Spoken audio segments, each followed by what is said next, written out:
और जनाब welcome back. और जैसा कि हमें नए मेहमानों ने ज्वाइन किया है और आपको बताते चलें कि हमारे साथ रिहानुद्दीन मौजूद हैं जो कि सिर्फ पाकिस्तान के रूहे रवा हैं और साथ साथ कंपनी को ओन करते हैं, कंस्ट्रक्शन कंपनी को। और उस कंपनी का नाम इन्हीं से जाने क्योंकि मैंने इनको कहा कि एक काम जो मैंने इनको बोला है वो ये कर देंगे तो फिर मैं उस कंपनी का नाम भी लूँगा। अस्सलाम वालेकुम रहमतुल्लाह। चमक से पता चला कि कौन सा काम मैंने आपको बोला है। जी मुझे मालूम है आपने कौन सा कंस्ट्रक्शन कंपनी का नाम आप खुद बताइए। मारवी कंस्ट्रक्शन प्राइवेट लिमिटेड। मारवी कंस्ट्रक्शन प्राइवेट लिमिटेड, ये किसके नाम पर है? ये मेरे नाम पे रेहानुद्दीन मारवी। मारवी एक मज़ार है बावलपुर के अंदर, नूर मोहम्मद मारवी अलैहिस्सलाम का। सही। उनकी निस्बत से नाम रखा। हाँ वही मैंने कहा मारवी आपका हो भी नहीं सकता ना क्योंकि फीमेल नाम है, तो आपकी दाढ़ी इतनी बड़ी है तो मारवी वो असल में उनकी भी दाढ़ी थी ना मौलाना साहब, वो नहीं दाढ़ी से प्यार करना और वो कहते हैं ना कि अकीदत में दाढ़ी रखना, तो अल्लाह ताला आपके वैसे ही दर्जात को बुलंद करता है और अल्लाह ताला आपके हाथों को आगे पीछे से पीला करे, ये मेरी दुआ है इस शो पर। और इंशाल्लाह बहुत जल्द वो टाइम आएगा कि जब हम इनके हाथ पीले करवाएंगे। इसी के साथ अब पता नहीं नाम बड़ा गाढ़ा सा है, इरफान भाई ने रखा है वेस ओए किसी वेक ओए के मैं पूछता हूँ सीईओ है साहब, अस्सलाम वालेकुम। वालेकुम अस्सलाम। दोबारा नाम खुद ही लें। बेसिक ब्रांड नेम है हमारा वेकोए। वेकोए टी एंड कॉफी। ये कहाँ से, जापानीज से मंगवाया था या है ना? नहीं सर, पाकिस्तानी नेम है। पाकिस्तान में ऐसा मैंने कभी वेक का मतलब जाग और वेक ओए है। हाँ वेक ओए जाग जाओ भाई। जाग ओए। तो मैं चाय कॉफी ऐसी प्रोवाइड करता हूँ कि लोगों को बोलता हूँ जागो और पियो बस। अच्छा, और अगर नहीं पीते तो वो तो नहीं है कि पियो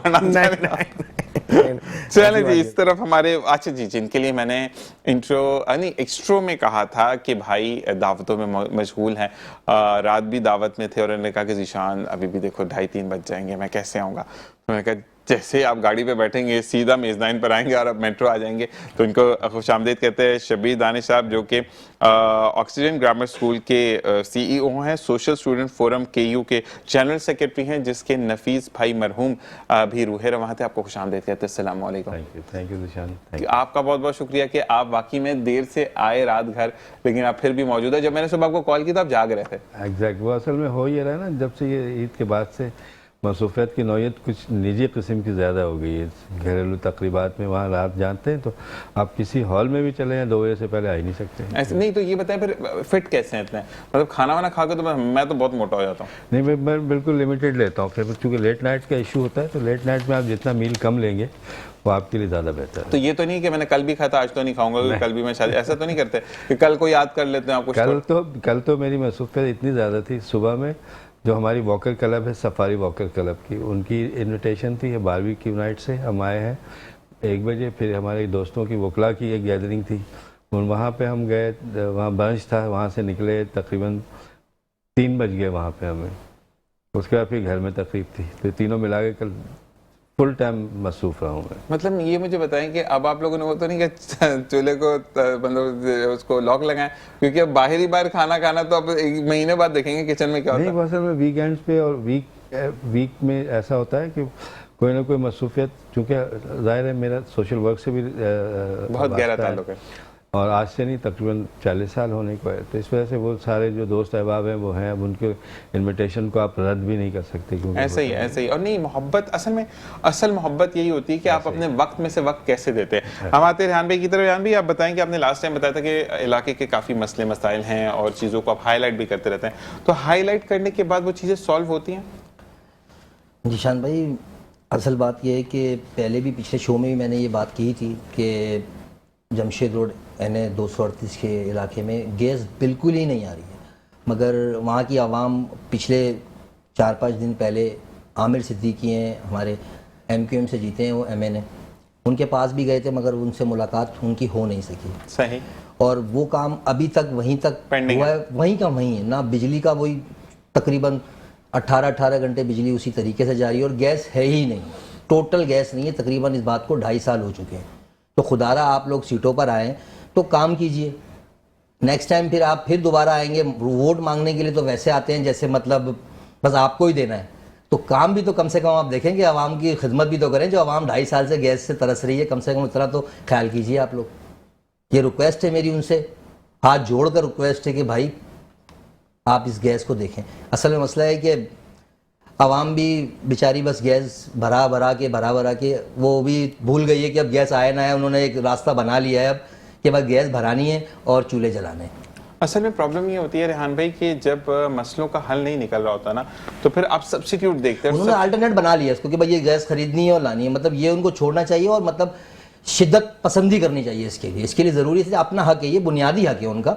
मतलब ये पानी बिजली गैस हर इंसान का मुल्क में रहता है, उसका आपका अपना बुनियादी हक है हमारा। ये पानी बिजली गैस तो हर इंसान का बुनियादी हक, उसे फराहम करनी चाहिए। थोड़ा सा शिद्दत पसंद गलत हो गया तो शिद्दत पैदा करनी चाहिए, बिल्कुल। पता क्यों पैदा करें? कितनी दफा ऐसा हुआ है वो बेचारे रोडों पर आए वापिस चले गए, उनको किसी ने तसल्ली दे दी, कभी किसी ने तसल्ली दे दी और वो चले गए। हमारी आवाम में से एक बात मैं बोलूं रेहान भाई, बड़ी इस मामले में मासूम है और सुनती है कि अगर आपको कोई बोल दिया जाए कि ये काम हो जाएगा तो बेचारे मान लेते हैं। बिल्कुल ऐसा ही है, बिल्कुल ऐसे हमारी आवाम बहुत अच्छी है, बिल्कुल यही करती है, वो चली जाती है और फिर वही हो जाता है दोबारा। 2.5 साल हो गए। नहीं, एक बात मेरी सुनिए रेहान भाई, अगर आपको याद हो तो आज से 1 साल पहले अगर लाइंस एरिया में जो कि पूरा रोड बंद कर दिया था, जब पुलिस भी आई थी तो उन्होंने कहा था अब या तो हम मरेंगे या गैस लाइट यही होना है जमशेद रोड पे, तभी ये गैस खुली। तो ये डायरेक्टर साहब रमीज खान को भी याद होगा कि रमीज खान ने मुझे बताया था जब हम क्रॉस कर रहे थे वहां से, तो मैंने कहा ये क्या मसला है, तो कहते हैं पिछले 15 दिन से लाइट नहीं है, ट्रांसफार्मर्स उतार कर ले गए चीजें।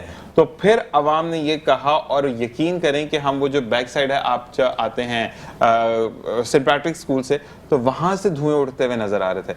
तो फिर वही हुआ कि अवाम ने जब शिद्दत वाला एहतजाज किया तो फिर काम हो गया। इसी तरह गैस बिजली तो यहाँ पर नहीं, शहर में तकरीबन इलाकों में भी है। 4K के ऊपर है क्राउन अपार्टमेंट, वहां पर भी 1 घंटे के लिए बिजली आती है, 3 घंटे के लिए जाती है। यार मान लीजिए 1 घंटे की बिजली, वहाँ रिवर्स है, यहाँ 1 घंटे 3 घंटे आती है, 1 घंटे जाती है। वहाँ रिवर्स है। बताओ यार, गलत चीज है ये तो। बस मैं यही कहूंगा कि अगर हम अपनी आवाम के ऊपर, जितने भी हुक्मरान हमें देख रहे हैं, अगर आप अपनी आवाम के ऊपर फोकस करना शुरू करें तो ये वही आवाम है जो कि हर मसलों में, हर मुसीबत में आपके साथ खड़ी है। नहीं, हर मुसीबत में हर जगह पे आवाम ने हुकूमत का साथ दिया। बिल्कुल, आवाम को भी चाहिए कि वो इनका साथ दे। नहीं, हुकूमत को बिल्कुल चाहिए साथ दे, लेकिन मैं ये कहता हूँ कि रेहान भाई, अगर आप दानिश भाई, अगर आप इस हुकूमत इन लोगों को चीजों को फैसिलिटीज प्रोवाइड करना शुरू करें तो हम तो झंडे गाड़ दें चीजों के।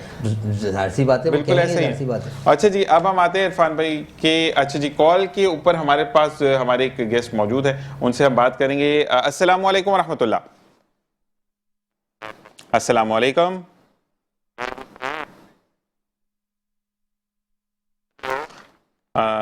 अजीम अहमद साहब, आप मुझे सुन सकते हैं?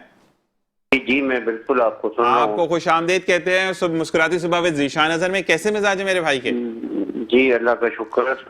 गवर्नर गिल्गित बल्तिस्तान सैयद मेहदी शाह कल मतलब गुज़िश्ता रोज आपकी रिहाइशगाह पर आए थे। इस अहवाल को जानना चाहेंगे कि क्या क्या हुआ वहां पर, ये हम आपकी जुबानी जानना चाहेंगे।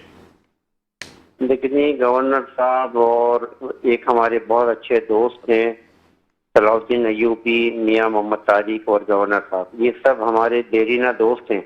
ठीक है। इस दफा गवर्नर साहब 4 अप्रैल को शहीद भुट्टो साहब की बरसी पे आए हुए थे, तो उन्होंने कराची का भी दौरा किया। ठीक है। कराची भी अपने मुख्तलिफ दोस्तों से मिले और सियासी काफी हलचल उन्होंने यहाँ मचाई है। जबरदस्त। अब तो गवर्नर साहब का कहना ये है कि हमारी बिजनेस कम्युनिटी ये एक बिजनेस फोरम बनाए और यहाँ पे अच्छे पैनल के साथ पीपल्स पार्टी में ज्वाइनिंग करे कराची की अच्छी उसके लिए, कराची के साथ कराची को अच्छा बेहतर से बेहतर करे। बिल्कुल, इसमें बिजनेस कम्युनिटी का बड़ा किरदार होना चाहिए, ये उनका कहना है। बिल्कुल ऐसा ही है। और अहमद साहब, हम अजीम अहमद साहब, हमें आप जैसे बंदों की भी बहुत ज़्यादा ज़रूरत है जो कि आप अपने घर पर मेहमान करते हैं और फिर उसके बाद जो है वो कराची के मसले, कराची की आवाम के मसले, कराची की तरक्की के लिए बातचीत करते हैं। तो इस तरीके से आपको भी हम ज़रूर ये कहेंगे कि जब भी आपको मौका लगे तो ज़रूर आइएगा मुस्कुराती सुबह विद ज़ीशान अज़हर पे, ताकि हम बैठकर लाइव लोगों के जो मसले मसाइल हैं वो भी आपसे डिस्कस कर सकें। सर, हमारी ये दुआ है ज़ीशान भाई, आप माशाल्लाह बहुत अच्छा प्रोग्राम करते हैं। मुस्कुराती सुबह, आप हमेशा मुस्कुराते रहें और हम जरूर आपके पास आएंगे जैसे टाइम मिलेगा। और हम एक सोशल वर्क हैं यहाँ पे, और कराची के हिसाब से तमाम ताजिर तंजीमों को देखना, ताजिरों को देखना, माशाल्लाह, और रियल एस्टेट के हवाले से भी सब कुछ देखना। तो आजकल जस्टिस सेंटर में जिले इंतजामिया में बड़ा किरदार अदा कर रहे हैं हम, माशाल्लाह माशाल्लाह, क्योंकि अनअथराइज्ड पोषण बहुत बन रहे हैं। अब इसकी रोकथाम के लिए हमने जिले इंतजामिया से मिलकर बहुत इकदाम कर रहे हैं। माशाल्लाह। और तो यही चीज़ है। इंशाल्लाह इस हवाले से भी हम प्रोग्राम करेंगे, क्योंकि बहुत पोषण माफिया गरीबों का पैसा खा रहे हैं, उनको फ्लैट फरोख्त कर रहे हैं और उनको वो चीज नहीं दे रहे जो उनसे वादा कर रहे हैं, और अनऑथराइज्ड कंस्ट्रक्शन कर रहे हैं। इस पे भी हम इंशाल्लाह ताला आपके साथ बैठ के डिस्कस करेंगे। बिल्कुल अजीम अहमद भाई, मेरी आपको ओपन इनविटेशन है, जब भी आपके पास मौका हो आप जरूर आए मुस्कुराती सुबह विद ज़ीशान अज़हर में, ताकि हम बैठकर वो लाइव कॉल पर लोगों के मसले सुन सकें और फिर आप जाकर उनको सॉल्व करें, क्योंकि वाकई में अजीम अहमद वो नाम है जो कि लोगों के ना सिर्फ मसले मसाइल को हल करता है बल्कि सामने उजागर करते हैं चीज़ों को कि यहाँ पर कराची वालों को या कराची के अवाम को मसले हैं।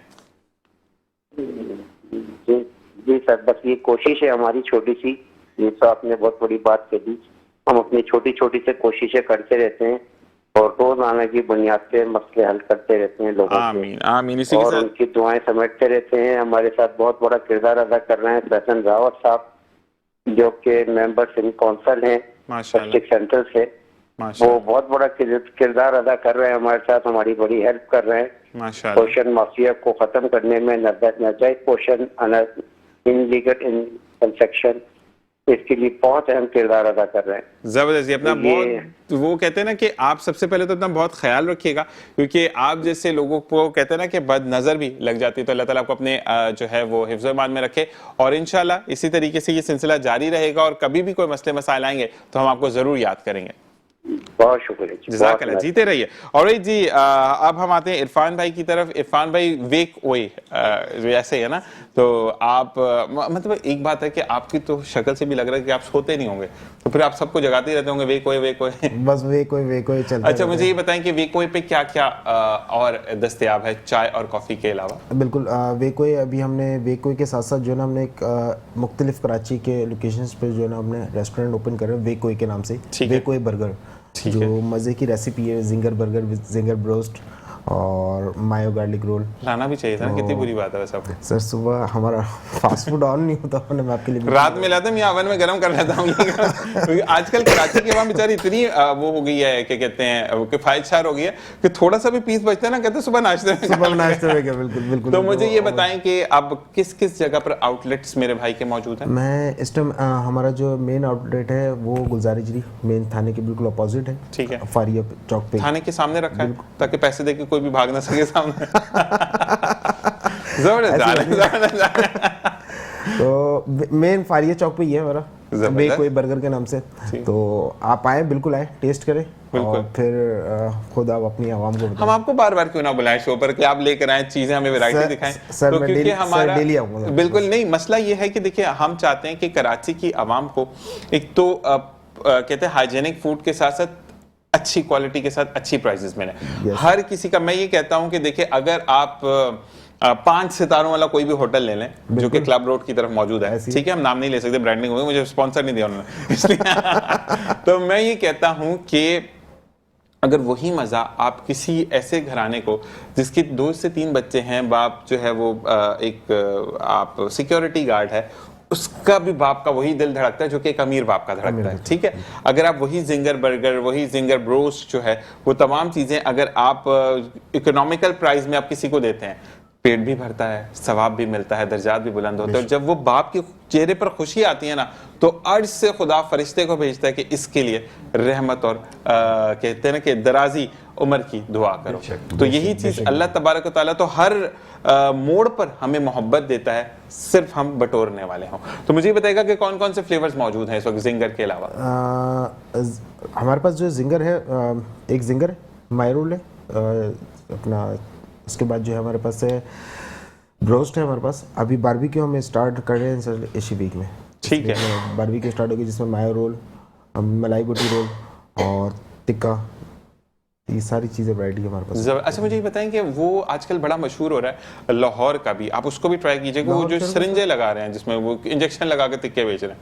इंजेक्शन लगा नहीं ऐसी बात नहीं है सर। हाँ सच्ची में बता रहा हूँ, झूठ नहीं बोल रहा। उसमें मसाले का जो होता है उसको इंजेक्शन लगाते हैं और उसके बाद उसको ना बारबेक्यू करते हैं तो उसका फ्लेवर एक जूसी सा निकलता है। तो जो आप चेक कीजिएगा इसको। बिल्कुल निकलता है, लेकिन मैं जो थाई का पीस यूज करते हैं ना जिंगर में, तो उसमें जूसीपन ज्यादा रहता है। जबरदस्त। इस बारे में मजीद जाने के ब्रेक का कहा जा रहा है। मैं वापस आपके पास ही आऊंगा क्योंकि आपने जो मुंह में पानी ले आए हैं तो वो फिर रेहान भाई की शादी पे हमने वही वेन्यू रखना है। और मैं सर को कहूंगा कि स्कूल में कोई तकरीबात हो तो फिर हम उसको जानेंगे।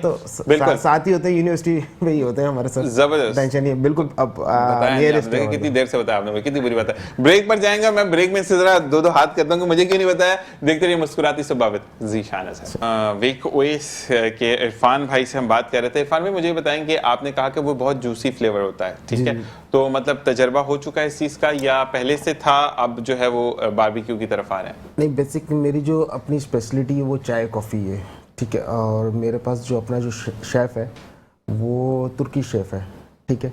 तो वो वहाँ पे एक अच्छे 25 साल उसने जो ना वहाँ पे तुर्की पे जो ना अपना काम दिया सर्विसेज दी हैं। तो वो इस टाइम जो ना वो मेरे पास है, तो वो उसकी सर्विसेज इस टाइम हम अपने पाकिस्तानियों को दे रहे हैं सर। जबरदस्त, माशाल्लाह, आपने तुर्की वाले को चुरा लिया। बिल्कुल सर, ये आपकी मोहब्बत है, ये मोहब्बत तो है हम आपको चुरा लेंगे। देखें, और वो कहते हैं कि दिल से दिल को राह होती है और कहते हैं कि अच्छा फ्लेवर देना भी बहुत मुश्किल होता है। और सबसे पहली बात जो बाहर ममालिक में होता है, जिससे सब एग्री करेंगे, रेस्टोरेंट के मालिक की वो वैल्यू नहीं है जो कि उसके शेफ की है। और शेफ को रेस्टोरेंट का मालिक भी मालिक समझता है, क्योंकि अगर वो चला जाएगा तो शेफ के जो जायका वो खत्म हो जाएगा, फिर आपका रेस्टोरेंट बैठ जाएगा। और हमारे यहाँ पे यही करते हैं, थोड़ी सी बेचारा अगर शेफ किसी भी आम जगह की बात करें तो बढ़ाने की बात करता है कि भाई नहीं गुजारा तो चलो दूसरा ले आएंगे, फिर वो क्वालिटी नहीं मिलती है। सर मैं ये कहता हूँ कि आप अपने लगे बंदे गाहकों को क्यों खत्म करवा रहे हैं? तो ये चीज देखिए।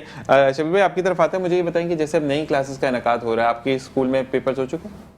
जी हाँ, पेपर मुकम्मल हो गए और नए सेशन का आगाज़ भी हो चुका है। ठीक है। हाँ, इसमें अभी रिजल्ट भी हो चुका है। अब नए सेशन मेरे ख्याल 15 अप्रैल से स्टार्ट हो जाएगा रेगुलर बेसिस। ठीक है। अच्छा मुझे ये बताएंगे कुछ ऐसा आप लोगों के अंदर मतलब निज़ाम है कि जो बच्चे बहुत अच्छे होते हैं, अच्छे इन दैट फॉर्म, पढ़ाई में तो हर बच्चा ही अच्छा होता है, अपनी कैपेसिटी होती है, लेकिन कुछ बच्चे बहुत अच्छे होते हैं जो बुक्स गंदी नहीं करते, तो आप लोग करते हैं कि उनसे लेकर जो बच्चे अफोर्डेबल नहीं है उनको दे दें, या आप कहते हैं कि जमा करवा दो, क्या करते हैं उस बुक्स का? बिल्कुल, असल में हम जिस एरिया में काम कर रहे हैं वहाँ की नीड भी ऐसे ही है और वहाँ पे डिजर्विंग लोग बहुत ज़्यादा हैं, तो हम उसके लिए ऐसा करते हैं कि जो पेरेंट्स वर्सेस पेरेंट्स एक कोऑर्डिनेशन बना देते हैं, हम एज ए ब्रिज का रोल प्ले करते हैं। जैसे आप कोई पेरेंट्स हैं जो, तो वहाँ पे उनके लिए हम ये करते हैं कि उनको उनसे इंटैक्ट कर दिया, अब वो आपस में डिसाइड कर लेते हैं, तो उससे ये होता है कि उनको सहूलत हो जाती है, वो फिर अपनी बच्चों के लिए दूसरे बच्चों से ले लेते हैं, फिर इसी सिलसिला जारी रहता है। तो जितना होता है इसमें दो तरह के मसाइल होते हैं। एक तो होता है कि जब बुक्स ले लेते हैं वो, तो उसके अंदर जैसे राइटिंग वर्क भी होता है। आजकल कंप्लीट बुक ओपन नहीं होता, अब जो सिलेबस होगा आपने भी देखा होगा, और स्पेशली प्राइमरी और प्री प्राइमरी तक वो बुक के अंदर ही राइटिंग भी होती है, तो वो ऐसे बुक्स जो हैं वो चेंज नहीं हो पाते। लेकिन जो बुक्स मैटर वाले होते हैं, जो रीडिंग बेस्ड होते हैं, उनके लिए तो फिर चेंज हो जाते हैं। अच्छा, मैंने एक जगह पर देखा था, मतलब गालिबन कराची का स्कूल था कि हैदराबाद का था, मुझे याद नहीं, थोड़ा सा मैं प्रॉब्लम हो रही है मुझे भी याद करने में। तो वहाँ पर उन्होंने ये किया था कि जैसे फ़र्ज़ करिए मेरा क्यू कार्ड है ना, इसके साइज़ पे अगर बुक है, तो उन्होंने टीचर्स ने ये किया था कि उसको प्रिंट आउट करवा दिया था। अब जो लिखा हुआ बच्चे का है वो बंद करवाने के बाद उसके ऊपर लिखा और उसको वहाँ स्टेपलर कर दिया, तो इससे भी बुक्स काफ़ी हद तक रीयूज़ हो सकती हैं। बिल्कुल रीयूज़ होता है, और जो स्पेशली ये जो बाहर के बुक्स होते हैं, जैसे ऑक्सफोर्ड भी अच्छा खासा महंगा है, ऐसे ही है। हर पेरेंट्स नहीं अफोर्ड कर पाते हैं, तो उसकी वजह से हम ये करते हैं कि उनको हम कोऑर्डिनेट करवा देते हैं। या अगर सिलेबस में ये उस सूरत में होता है जब आप बता रहे हैं ना ज़ीशान, जब बुक्स की मौजूद ना हो मार्केट के अंदर, तो फिर ऐसा भी होता है कि फ़ोटो कापीज़ करा के हम स्टेपल करके उनको भी हैंड ओवर कर देते हैं। ठीक है। लेकिन ऑलमोस्ट देखिए उसकी जो कॉस्टिंग होती है ना, वो आसान नहीं होती। ऊपर पे जब वो भी 10 रुपये और 7 रुपये के हो गए फोटो कापी। नहीं, जैसे कि अगर प्रिंटर से आप लेते हैं, आपके पास प्रिंटर लगा तो वो सस्ता पड़ जाता है। हाँ। तो उससे ये होता है कि अगर आप बाइंडिंग करवा के अपनी बुक बना के दे दें तो वो ज़्यादा बेहतर बंदे को रहेगा ना, बच्चे को। एक्चुअली ये जो एकेडमिक जो मैटर होते हैं, ये हमारा डायरेक्टरेट ऑफिस से इंटैक्ट करता है। ठीक है। तो हम उनकी मर्जी को बाईपास नहीं कर सकते। जो उनकी इशूइंग अथॉरिटीज़ हैं तो उनको फॉलो करना होता है SOPs। बिल्कुल ऐसे। लेकिन शबीर दानिश भाई, हम अपनी तजवीज़ रख सकते हैं अगर वो मान जाए तो बिल्कुल है। जैसे क्योंकि आपने जिस तरह लास्ट प्रोग्राम में भी बताया था कि किस तरह आप जो है वो वेज ढूंढते हैं कि हर बच्चे को पढ़ने का हक और हर बच्चा पढ़े, चाहे वो एक अमीर का बच्चा है या वो बच्चा जो साइकिल पे उसका बाप उसको छोड़ने आ रहा है। तो ये बहुत अच्छी चीज़ है। और ये काम हम औरंगी टाउन में, जहाँ पे मेरी वहाँ पे 2 ब्रांचेज हैं, हम वहाँ पे ये काम फ्रॉम द बिगनिंग कर रहे हैं, क्योंकि उस एरिया के अंदर जो पोटेंशियल है वो बहुत ज़्यादा है। मैंने आपसे अर्ज़ किया था, वहाँ जो बच्चे हैं, वहाँ जो पेरेंट्स हैं, इतने हार्ड वर्किंग है, जब वो गिरते हैं तो खुद उठते हैं। ऐसा ही है। और यहाँ पे जो है, जो अपर साइड है सिटी का, वहाँ पे जो बच्चे होते हैं वो गिरते हैं, उनको कोई ना कोई उठाने आता है। और उठाने के बाद फिर चेक करते जगह को कुछ हुआ या नहीं हुआ, कि मुझे तो बहुत कुछ हो गया। तो ये भी मसले हैं। तो उन बच्चों के अंदर बहुत ज़्यादा वो हार्ड वर्किंग होते हैं, उनको स्टेमिना भी बहुत होता है, वहाँ काम करने का अपना प्लेजर है, बहुत मज़ा आता है वहाँ। अच्छा, लेकिन कहते हैं कि जो ऐसे हार्ड वर्किंग बच्चे होते हैं उनकी मैट्रिक से टीचर भी डरते हैं। बात सही है या नहीं है? नहीं, असल में ये जो होते हैं ना, बहुत ज़्यादा आपसे मोबिलाइजिंग होते हैं ये। अच्छा। हाँ, अगर आपने इन पे थोड़ा सा फोकस कर दिया तो ये बच्चे आपका सरमाया बनते हैं। ऐसा ही है, बिल्कुल ऐसे ही है। मैं असल में मैं जो काम कर रहा हूँ वहाँ पे मेरा ओन इंटरेस्ट यही है कि मैं बच्चों को, उसी बच्चों को जो शहर में जो उनका, अगर आप फीस का रेशो देखें तो अगर उनका 10,000 है तो हम वहाँ पे 2,000 में वो काम करें। ज़बरदस्त। वही काम करें, वही रिजल्ट ओरिएंटेड हमारी ऑर्गेनाइजेशन का है इंफ्रास्ट्रक्चर, जिसमें हम इन लोगों को लेके चल रहे हैं, और अल्हम्दुलिल्लाह आउटपुट हमारा 100% है। ठीक है, ठीक है, ठीक है। और वो कहते हैं कि असल में मसला ये होता है शबीर भाई कि आपका जब एक ओढ़ना बिछोना ये होता है ना कि आपने सर्व करना है तो चीज़ें आसान होती चली जाती है। लेकिन जब आपका एक होता है ना कि नहीं, बच्चा पढ़े ना पढ़े, अर्निंग होनी चाहिए, नहीं। तो फिर चीज़ें ख़राब होती चली जाती है, जो कि आपका एक मोटो है। और अल्लाह ताला इसको मज़ीद कामयाब करे और लोगों को ऐसे जोड़े आपके साथ कि कहीं पर देखें, जब आप बहुत इकोनॉमिकल फ़ीस ले रहे होते हैं तो चीज़ें बहुत प्रॉब्लमेटिक भी होती हैं। तो अल्लाह ताला आपको ऐसे वसाइल दे, अल्लाह ताला आपकी रोज़ी में इतनी बरकत डाले कि आप वो तमाम चीज़ों को हल करते हुए पाकिस्तान को वो नौजवान दें जो कि फिर कल के मेहमान बने। हमारा स्लोगन भी यही है कि हम We are providing the leaders, we are not providing the students only।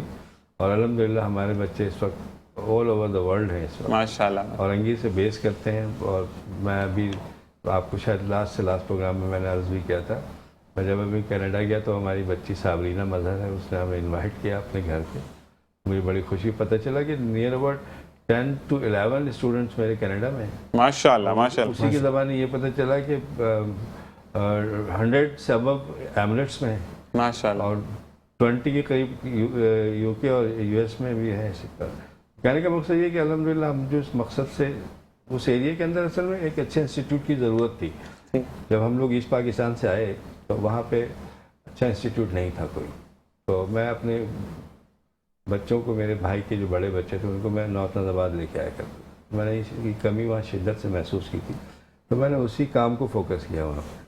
ज़बरदस्त। कि यहाँ पे रिक्वायरमेंट है, क्योंकि लैंड फर्टाइल था तो मुझे अपॉर्चुनिटी अच्छी मिली। अब मुझे समझ ले 38 ईयर्स तो हो गए वहाँ पे, माशाल्लाह, 39वां साल है मुझे करते हुए। जब मैं खुद स्टूडेंट था, जब मैंने स्टार्ट ले लिया, बिल्कुल ऐसे ही आपने बताया था, फाइनल ईयर में था मैं कराची में, मैंने स्टार्ट ले लिया था।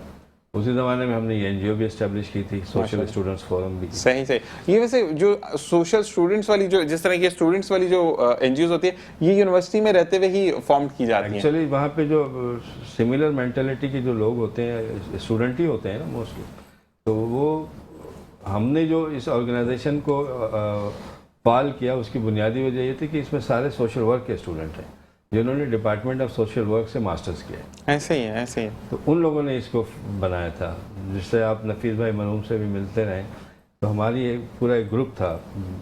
नफीस भाई का तो वो अवला था कि वो वालिद की तरह सामने आकर काम करते थे। अच्छा, मैं बोलूँ नफीस भाई, ये मसला हो गया, अल्लाह ताला उनके दर्जात को बुलंद फरमाए, उनकी फैमिली को अल्लाह ताला सब्र व जमील अता फरमाए कि ज़िशान हो जाएगा बेटा, मैं हूँ ना, मैं अच्छा मैं अभी आर्ट्स कौन से जा रहा हूँ, मैं यहाँ पर आपसे तारुफ उन्होंने ही करवाया, बिल्कुल ऐसे ही लेकर के आया, मुझे कहा कि ज़िशान से मिलें आप। और मैं जब आपके वो उस चैनल में नाम नहीं लूँगा तो वहाँ पे भी मैं आया था। बिल्कुल ऐसे ही है, बिल्कुल ऐसे ही है। ये सिलसिला आज तक जारी है। बिल्कुल, अल्लाह ताला उनको कहते हैं कि आप चले जाते हैं। अब देखें, उनका एक अच्छा काम, अच्छे तरीके से उनका मिलना, तो आज भी हम उनको याद कर रहे हैं, वरना कितने लोग दुनिया से चले गए, कौन किसी को याद करता है। हम आते हैं रेहान भाई की तरफ। रेहानुद्दीन भाई, ये बताइएगा कि हम अब अगर जो ट्रांसपोर्ट के हादसात हो रहे हैं और अभी डंपर माफिया के जो कहते हैं कि रूहे रवा हैं, उन्होंने तो बड़ी कोई ऐसी स्पीच दी है कि मैं तो मानता ही नहीं हूँ, और मैं अगर अपने आप से बाहर हो गया तो ये तो वो। तो इस बारे में आप क्या कहेंगे? लेकिन बात ये है कि एक्सीडेंट तो बड़े साहब भी बैठे हुए, उमर रसीदा हैं, हम बचपन से ही देखते हुए आ रहे हैं एक्सीडेंट होते हैं और होते चले आ रहे हैं। इसका मतलब ये नहीं है कि मतलब कि गलती इंसान की है या ड्राइवर की, दो शख्स ही होते हैं हर गलती के जिम्मेदार। ऐसे ही है। अगर कोई लड़ाई भी होती है तो दो शख्स ही जिम्मेदार होते हैं, इसके अलावा कोई नहीं होता।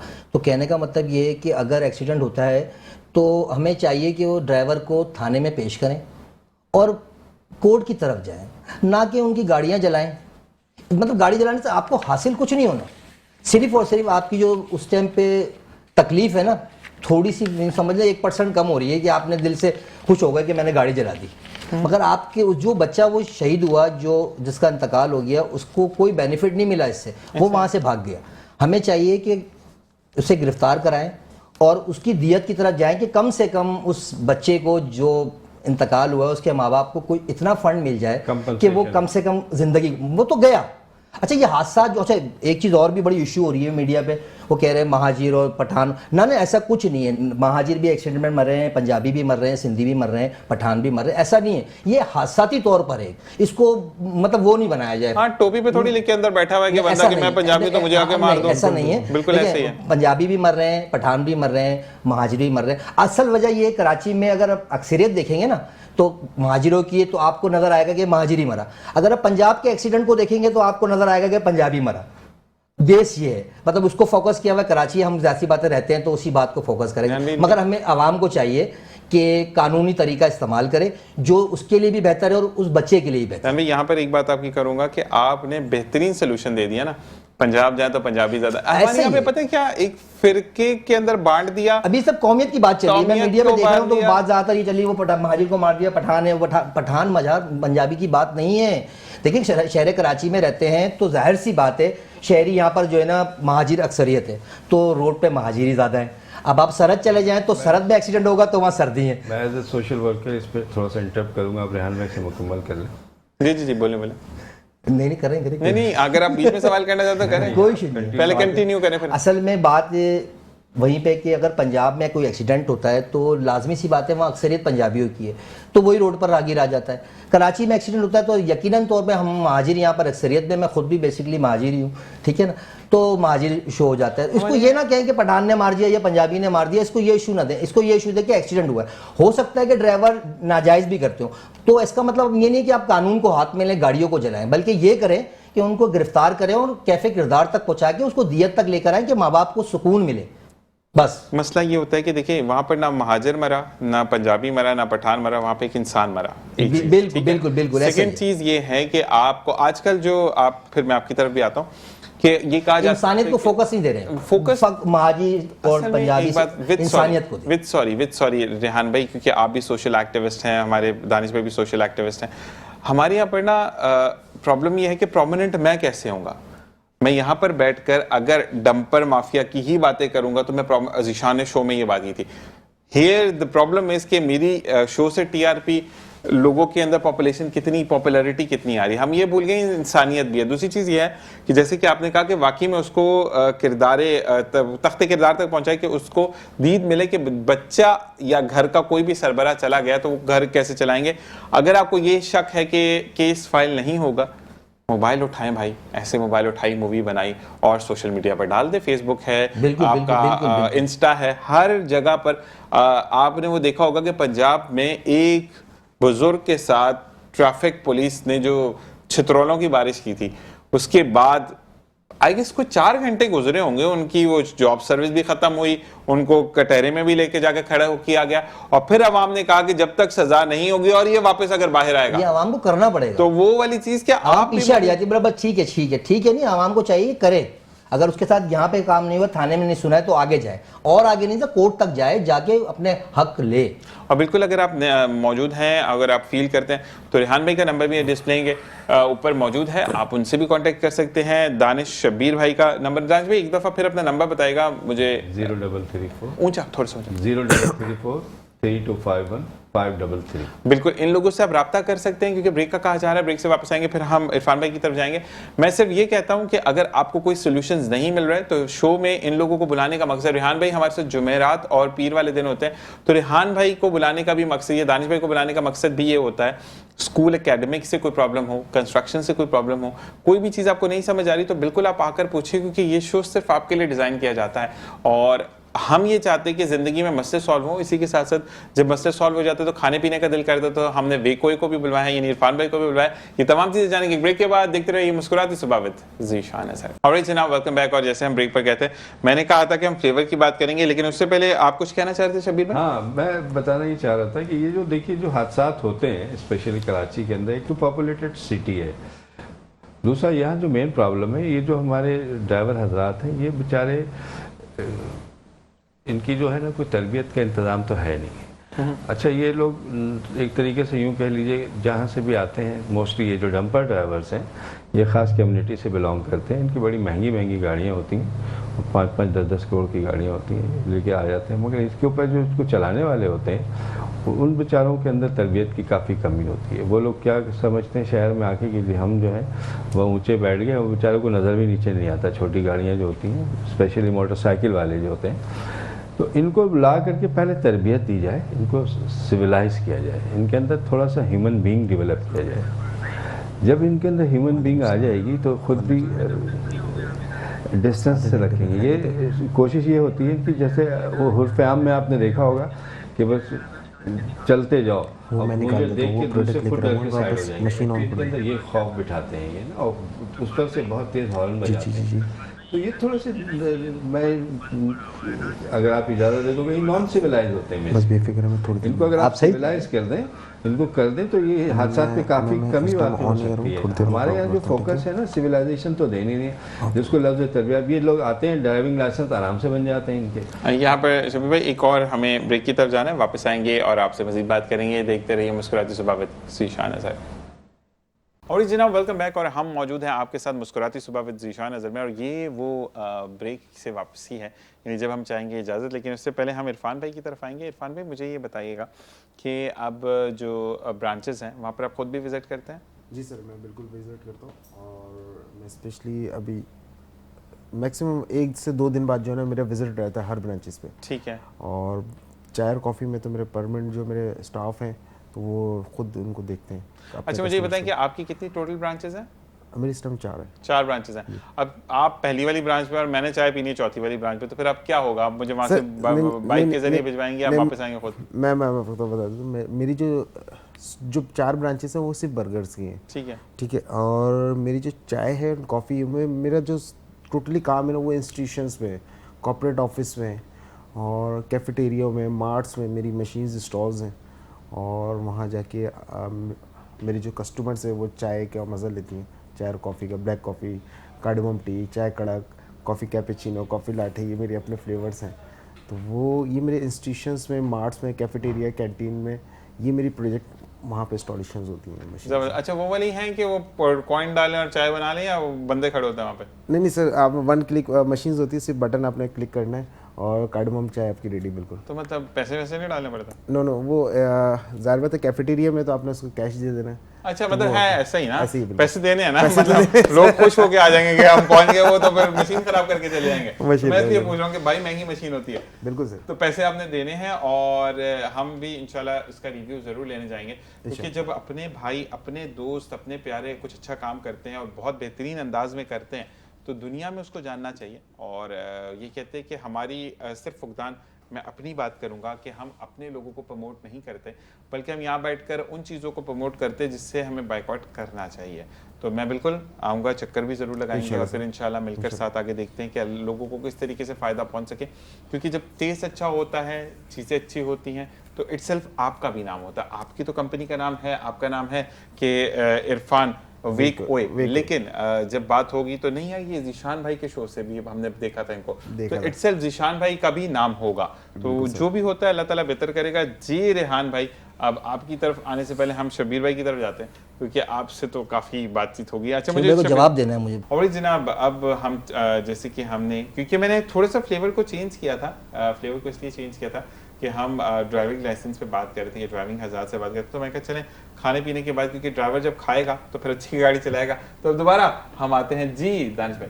तो ये जो डिस्कशन हमारी जहाँ पे क्लोज हुई थी वहीं से मैं शुरू करता हूँ। इसमें होता ये है कि देखिए जो हमारे जो ड्राइवर हजरात हैं, एक तो ये बेचारे गांव देहात से आते हैं, इनमें मोस्टली जो होते हैं एजुकेटेड नहीं होते, ना उनको पढ़ना आता है, इवन कि नाम तक नहीं लिख सकते, ठीक है। अब ये जब गांव से उठ के शहर में आते हैं तो इनके पास एक तो तरबियत नहीं होती, ये सालों पहले छोटे के तौर पे काम करते हैं उस्तादों के साथ, क्लीनर के तौर पे देखा होगा आपने, गाड़ियों साफ़ करना, लोडिंग अनलोडिंग, उनमें से फिर ये तरक्की करके छोटे से फिर बड़े बनते हैं, फिर ड्राइवर बनते हैं। ये एज ए ये जो होता है ना, ये इनका केबिन जो होता है ट्रक का, ये बसेस का, ये इनका बेसिकली ये इनका इंस्टीट्यूट ये होता है। गवर्नमेंटल बेसिस पे और एनजीओ बेसिस पे चाहिए ये कि इनको एजुकेट करें, लाने के बाद ये अगर इनका इंटरेस्ट है, इनको पहले सिविलाइज किया जाए, इनको तरबियत की जाए। देखिए एक तो होता तालीम, एक होती तरबियत। ये ज़रूरी नहीं कि उसको आप मैट्रिक कराएं, लेकिन एटलीस्ट उसको तरबियत कराई जा सकती है कि कराची के अंदर आप आ गए हैं, शहरी बूदोबाश क्या है, शहर के अंदर रहने के तरीक़े क्या हैं, तौर तरीक़े क्या हैं, वो अगर उनको सिखा दी जाएगी तो यही लोग अच्छे ड्राइवर भी बन सकते हैं। अब इन बेचारों के साथ दो मसले होते हैं, जब ये लॉन्ग टूर पे चलते हैं तो ये लोग फ्रस्ट्रेटेड होते हैं, वॉशरूम तक का इंतज़ाम नहीं होता है इनके साइडों पे, आप जा कर के देखें। इनमें तो मोस्टली जो बेचारे ड्राइवर हजरात होते हैं ये कब्ज़ का शिकार होते हैं, और ना इनका कोई डाइट प्लान होता है। अब आप देखिए हम लोग इंसान हैं, ज़रूरियात ज़िंदगी की से कोई भी गाफिल नहीं है। जब आप फील्ड में जाते हैं तो कहीं हम यहाँ बैठे हैं, आपके पास वॉशरूम का इंतज़ाम है, मैं उठूँगा अपनी जो बेसिक नीड है वो पूरी करके आके बैठ सकता हूँ।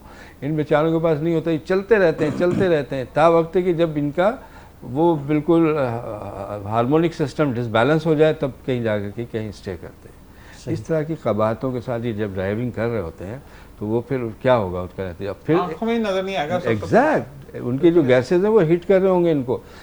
फिर तीसरा क्या होता है कि इन लोगों के अंदर थोड़ा बहुत ड्रग्स का भी इम्पैक्ट होता है। ऐसा ही है, वो ड्रग्स लेते हैं, चाहे लाइट लें या हैवी लें, ये तमाम एक्टिव रहने के लिए, एग्जैक्ट एक्टिव रहने के लिए। और इनको एक महीने के ट्रिप पे निकलते हैं, साल भर अपने गांव से दूर होते हैं, पेरेंट्स से, फैमिली से। तो ये लोग होते हैं एक तरह से फ्रस्ट्रेटेड होते हैं। इनकी जो बेसिक नीड है इनको सिविलाइज किया जाए, इनकी बेसिक नीड प्रोवाइड की जाए। शहर में उन जगहों पर जहाँ पे स्टेशन बने हैं, जहाँ पे इनके ट्रक अड्डे, बस अड्डे, वहाँ पे प्रॉपर वॉशरूम हो, ठीक है, जहाँ ये अपनी जायज़ ज़रूरियात को पूरी कर सकें। और एक चीज़ और है कि जो दूसरी बस सर्विसेज है जिन्होंने किया कि हर 2 घंटे बाद एक स्टॉप आएगा, तो इनका भी स्टॉप होना चाहिए। ये सुबह चलते हैं 6 बजे तो फिर जोहर की नमाज पे जाकर रुकते हैं, तो बीच में वाकई में आपने पानी किया ये कुछ, तो ये बड़ा क्लेवर पॉइंट है बिल्कुल आपका। मैंने पूरी दुनिया को देखा हुआ है, मुझे अंदाज़ा है कि जितने भी सबवे होते हैं ना वहाँ पे स्टेशन होता है प्रॉपर, जैसे आपने देखा होगा हैदराबाद के बस रूट पे नहीं होते हैं, जगह जगह वॉशरूम होते हैं ना, ताम क़याम, अच्छा उनके भी तो वो तो चले, वो है ना, ये इनका सिटी से मैं जिनका ताल्लुक़ है उनका तो बना हुआ ऐसे सिटी के अंदर भी बस टर्मिनल्स के अंदर, ट्रक टर्मिनल्स के अंदर अगर ये तमाम चीज़ें इनको प्रोवाइड की जाएँ तो इस चीज़ पे भी काबू पाया। देखिए मैं तो सोशल साइंटिस्ट हूँ, मैं अपने हवाले से मिसालें दूंगा, और एक जो बेचारे अननोन है वो सीधा ये कहेंगे कि ये ड्राइवर पठान है, ये जिसका एक्सीडेंट हुआ वो महाजिर है। तो ये तमाम चीज़ें तफरकाबाजी का शाखसाना है, मैं इसको फेवर नहीं करता। बिल्कुल ऐसा ही। मैं ये चाहता हूँ कि जो काम हो वो बेसिक बुनियादों पर हो, ताकि उन बेचारे ड्राइवर्स का भी कसूर नहीं है। मैंने जो निशानदेही की ना आपको, ये तमाम चीज़ें उसके अंदर पल रही होती हैं। फिर फैमिली इंटैक्ट नहीं होते, ये फैमिली से कोसों दूर होते हैं। आप इनका बैकग्राउंड देखेंगे तो 2-2 साल पे तो ये गांव जाते हैं, ठीक है। अच्छा ये यहाँ पे छड़े रहते हैं,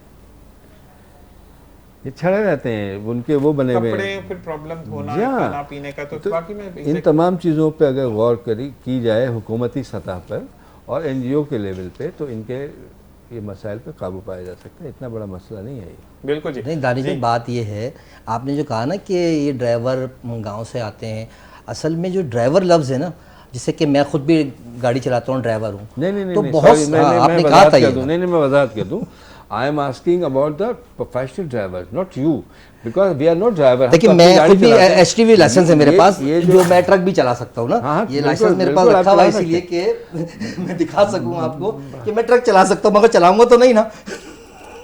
मेरी आप बात शायद मैं अंडरस्टैंड नहीं कर सके या मैं आपको समझा नहीं सका। लफ्ज़ ड्राइवर से मुराद professional driver. You are not professional driver, you are the car owner, you are not driver. I mean you are, असल में हम ड्राइवर जो है ना, हमें अपने कवानीन नहीं पता कि ड्राइविंग के कवानीन कितने। बाहर जाता हूँ ना, मैं भी गया हूँ बाहर 6-7 मुल्क घुमा हूँ, तो वहाँ बिल्कुल फॉलो करता हूँ मैं सारी चीज़ें, मगर जब अपने मुल्क आता हूँ ना तो सब कुछ भूल जाता हूँ। ना सिग्नल नजर आता है, ना मुझे कट नजर आता है, ना मुझे इंडिकेटर नजर आता है, कुछ नजर नहीं आता। ध्यान भाई ये कहना चाह रहे हैं कि हम ट्रैफिक कवानीन को फॉलो नहीं करते। हमारे लोग करते नहीं है, बाहर जाके करते। दुबई में गया, वहां भी लाल किया। बत्ती तोड़ना यहाँ पे यहाँ तो मतलब ऐसे सिंगल को देखते ही नहीं कि सिंगल पे कौन खड़ा, और ऐसे खड़े होते हैं। हम लोग यहाँ ऐसे खड़े होते हैं, वहां कैसे खड़े होते हैं, वहां ऐसे खड़े होते हैं। क्यों? वो मुल्क है, यहाँ मुल्क नहीं है। अपने मुल्क में भी तो ऐसे ही खड़े हो ना, तो जब होगा सेट। मेरा कहने का सिर्फ मतलब ये है। यहाँ पे है जो आपने निशानदेही की ना, ये बेसिकली है लॉ इम्प्लीमेंटेशन का फुकदान है। असल में लॉ इम्प्लीमेंटेशन कट है, कट के ऊपर आधे कट से बाहर आके बंदा खड़ा है मोटरसाइकिल लेके, मैं सीधा आ रहा हूँ। मैं क्या बोलूँ उसको, क्या कर रहा है? अगर आप बायलॉज को फॉलो करेंगे तो ये नहीं हुआ। बायलॉज सेकंड इसमें आता है, मैं बात कर रहा हूँ बेसिक नीड्स की। मैंने जिन ड्राइवर हजरात की निशानदेही की, ये प्रोफेशनल है जो सारा दिन सिर्फ गाड़ी ही चलाते हैं। देखिए लाइसेंस इसके पास LTV होता है, मेरे और आपके पास ACV हो, मेरे पास जहाज का भी वो बेकार है। देखिए पता क्या है, हमारे पास लाइसेंस इस तरीके से, जिस तरह भी थोड़ी देर पहले जिशान भाई कह रहे थे ना कि वो बात करना नहीं चाह रहे, तो होता भी ऐसा। आपने सुना होगा कुछ टाइम पहले कंधे का लाइसेंस बन गया था, शायद आपने सुना हो। नहीं, प्रॉब्लम ये है कि हमारे यहाँ पर जब ये फैसिलिटीज आम दुकानों पर आ जाएंगी ना, जैसे कि मैंने आपको निशानदेही की, तो बिल्कुल यहाँ पर कहा जा रहा है, क्योंकि हमारे पास 1 से 1.5 मिनट मौजूद है, तो मैं सिर्फ ये कहूँगा कि यहाँ पर रेहान भाई हों या शबीर दानिश भाई हों, ये दोनों जो बात कर रहे हैं वो सिर्फ इसलिए कर रहे हैं कि आवाम को सुकून। आवाम जब तक स्टेबल नहीं होगी तब तक कोई चीजें नहीं होंगी। जी इरफान भाई अभी बात एक और रह गई है। बात असल में ये है कि अभी आपने उस टाइम पे कहा फ़लस्तीन के लिए, तो अभी भी सोशल मीडिया पे हमारे लोग, जो हमारी आवाम है और मुसलमान लोग हैं, वो ज़्यादातर यही कह रहे हैं कि वो पाकिस्तान क्यों नहीं कर रहा, पाकिस्तान मिसाइल क्यों नहीं। भाई आवाम को समझाएं, इस चीज़ के दायरे में आएँ कि इसराइल एक छोटा सा मुल्क है, उसके साथ जो है मिस्र है, हमारा मिस्र है, शाम है। अगर मिसाइल पाकिस्तान हिट करता है तो सबसे पहले हमारे अपने मुल्क ज़ाया होंगे। इसलिए कि देखिए पाकिस्तान का जो रकबा है ना, वो लंबाई में ज़्यादा है। हम जो चौड़े में रहते हैं ना पाकिस्तानी, वो यूँ रहते हैं कि हम चौड़ाई में जो है ना कम है, इसलिए चौड़े में कि अगर हम वहाँ हिट करते हैं ना हिंदुस्तान को, तो उन्हें बहुत नुकसान होगा। अगर वो हमें हिट करते हैं ना, तो अफगानिस्तान और उनके ही अपने शहर जाएंगे। तो इसीलिए पाकिस्तान चौड़े में, और इंशाल्लाह चौड़े ही में रहेगा पाकिस्तान। बाकी ये वाली चीजें कि वाकई में बहुत सारी टर्मिनोलॉजीज होती हैं जिसको देखते हुए करते हैं आवाम। बस नेट में जो आया, दिल चाह, जो मुंह में आया, बस पे चले जाए। इस बारे में बात करूंगा फाइनल थॉट्स में कि वाकई में बहुत सारी चीजें नेगेटिव हैं जो कि आपने इम्प्लीमेंटेशन नहीं करनी। लेकिन इरफान भाई, मैं आपसे जानना चाहूंगा कि जाते जाते आप क्या मैसेज देना चाहेंगे? जाते जाते मैसेज भाई चाय का ही देंगे, चाय के दे सकते हैं। जाते जाते कहना चाहूँगा, हम पाकिस्तानी हैं, एक कौम है, और अपने कानून अपने हाथ में ना लें, और जो ट्रैफिक कवानीन है उसको प्रॉपर से चलें, ठीक है। और कराची में जो इस टाइम हादसा जो बढ़ गए हैं इस टाइम, डंपर माफिया के जो भी है, तो हम सिर्फ डंपर वालों की भी गलती नहीं है, हम बाइक्स वालों की भी गलती है, बिल्कुल ऐसा ही हम गाड़ी वालों की भी गलती है, ठीक है। तो वो बाइक आ रही है, डंपर के आगे जा रहे हैं, हेलमेट हम पहन नहीं रहे, ठीक है, और ओवरलोडेड बाइक है, ज़ाहिर बात है, 2 बच्चे आगे बैठे हुए, फिर 2 नहीं 4 भी होते हैं भाई, 5 बच्चे ही देखे हमने, तो बैठे हुए, तो ज़ाहिर बात है बाइक डिसबैलेंस होती है, एक बड़ी गाड़ी जा रही होती है, ठीक है, तो ज़ाहिर बात है उसके एयर प्रेशर भी होता है, तो बैलेंस आउट होता है। तो हर किसी की गलती है, चाहे वो बाइक वाला भी हो, मानना और जरूरी है कि गलती मानना है कि चाहिए। बिल्कुल। यहाँ पे प्रोग्राम का बिल्कुल वक्त खत्म हो चुका है। आपका बहुत शुक्रिया, आप तशरीफ लाए। Thank you sir. आपका बहुत शुक्रिया कि आप तशरीफ लाए। शबीर दानिश भाई, आपका बहुत बहुत शुक्रिया। जाते जाते सिर्फ बात जो रेहान भाई ने कहा कि मैं निशानदेही जरूर करूंगा कि माजी में कुछ फायर्स हुए थे, टूवर्ड्स रॉकेट्स को फायर किया गया था, कुछ मिसाइल को फायर किया गया था, वो आज की डेट में खबरें चलाई जा रही। तो भाई फेक खबरों से उठकर बाहर आ जाएं। जो चीज़ आपकी आंखों ने नहीं देखी, न्यूज़ बुलेटिन्स पे नहीं चली, वो चीज़ फेक है। उसके बाद आप फिर झंडे गाड़ रहे हैं कि पाकिस्तान ने ये कर दिया, वो कर दिया। तो फेक न्यूज़ मत फैलाएं। और जो भी फेक न्यूज़ फैला रहे हैं, मेरा क्या कहते हैं, जितने भी हमारे इदारे हैं, उनसे ये रिक्वेस्ट है कि उस अकाउंट को बैन करें, उस अकाउंट की बंदे की निशानदेही करें कि कहाँ से वो अकाउंट ऑपरेट हो रहा है, क्योंकि काफ़ी चीज़ें हमें ख़राब करने के लिए दूसरे ममालिक से की जा रही हैं, जिसमें पड़ोस में इंडिया है जो कि हमारे नाकसाक ख़राब करने के लिए पेश रहता है। तो बस इन चीज़ों की निशानदेही करें। और जाते जाते सिर्फ यही कहूँगा कि अपना और अपने प्यारों का ख्याल रखें। मेरी तमाम जितने भी गेस्ट मौजूद थे इन सबको अपनी दुआ में याद रखिएगा। मेरी मेहनती team of metro one news जो कि मेहनत करती है तो हम इस शो को आप तक पहुँचाने में कामयाब होते हैं। सबको अपनी दुआ में याद रखिएगा। ज़िंदगी बखैर, ज़िंदगी ने साथ दिया तो कल आपसे होगी मुलाकात। अपने और अपने प्यारों का ख्याल रखिएगा। अल्लाह ने के बाद पाकिस्तान जिंदाबाद। पाकिस्तान जिंदाबाद।